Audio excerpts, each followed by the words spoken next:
শঙ্কর তোমার কথা সত্য হলো, আমার মনের বাসনা পূর্ণ হলো না শঙ্কর, হলো না মনের বাসনা।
যেই মনের বাসনা নিয়ে এমন ভাবে বনমাঝে তুমি আমায় আলিঙ্গন করতে এসেছো, মনোবাসনা তব বাসনা হইবে পূরণ এ জন্মে নয় মা।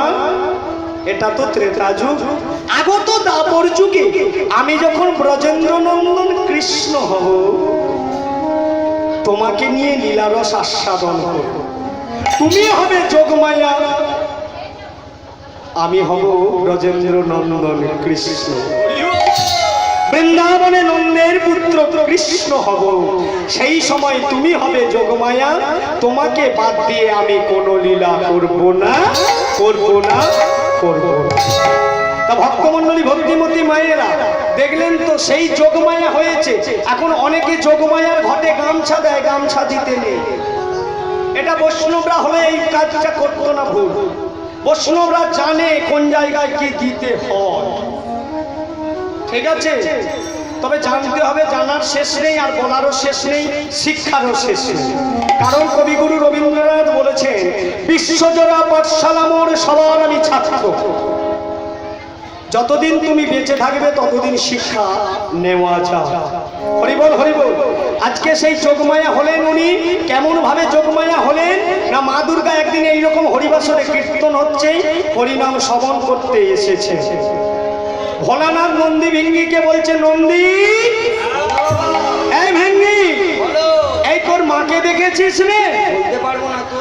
বলে বাবা আমরা তো বলতে পারবো না মা কোথায় গেছে। বলে বলতে পারবি না কোথায় গেছে? ধ্যান করে দেখলেন হরিবাসরে গেছে। দেবী তুমি একাই গেছো কীর্তনে শ্রবণ করতে? ও দেবী কেন আমায় সঙ্গে নিয়ে গেলে না?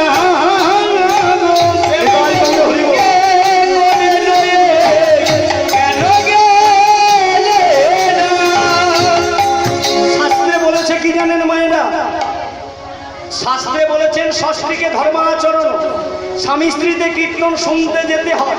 কিন্তু এমন এমন ভাগ্য আছে যে স্বামী আসে না সেই বছর, অনেক মা আসে, কিন্তু আবার অনেক বাবা আসে, অনেক মা আসে না। বললাম না যে অতি ঘরণী না পায় ঘর, অতি সুন্দরী না পায় বর। এটাই গৌর হরিব।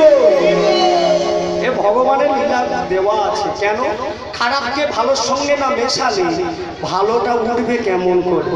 আলোর পাশে যেমন আধার আছে, আলোর পাশে আধার আছে, থাকে না? আলোর পাশে আধার যদি না থাকে আলোর মর্যাদা আসবে না। হরিব। আজকে কি হলো না, নন্দী ভিঙ্গি দেখছেন কি যে যোগমায়া মা দুর্গা কোথায় আছে, কিন্তু নন্দী ভিঙ্গি বলতে পারলেন না, ভোলানাথ হরিবাসরে এসে এরকম বাঁশের খুঁটাটাকে ধরে দাঁড়িয়ে আছে।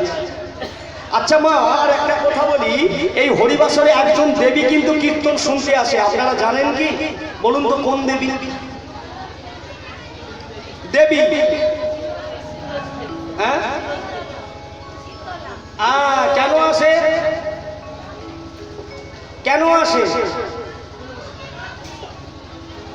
শীতলা কীর্তন কি পাশু বছর। শীতলা স্বামীর নাম কি? ঘণ্টকর্ণ। মা শীতলা এইরকম ভাবে স্বামীকে না বলে, যারা কীর্তন পিপাসু স্বামীকে বলে না, তো এরা তো যেতে দেবে না, তা স্বামী না বলতে ওরা কি করছে, চলে মা শীতলা চলে গেছে। এমন সময় স্বামী ঘণ্টকর্ণ বাড়িতে এসে খুঁজছে।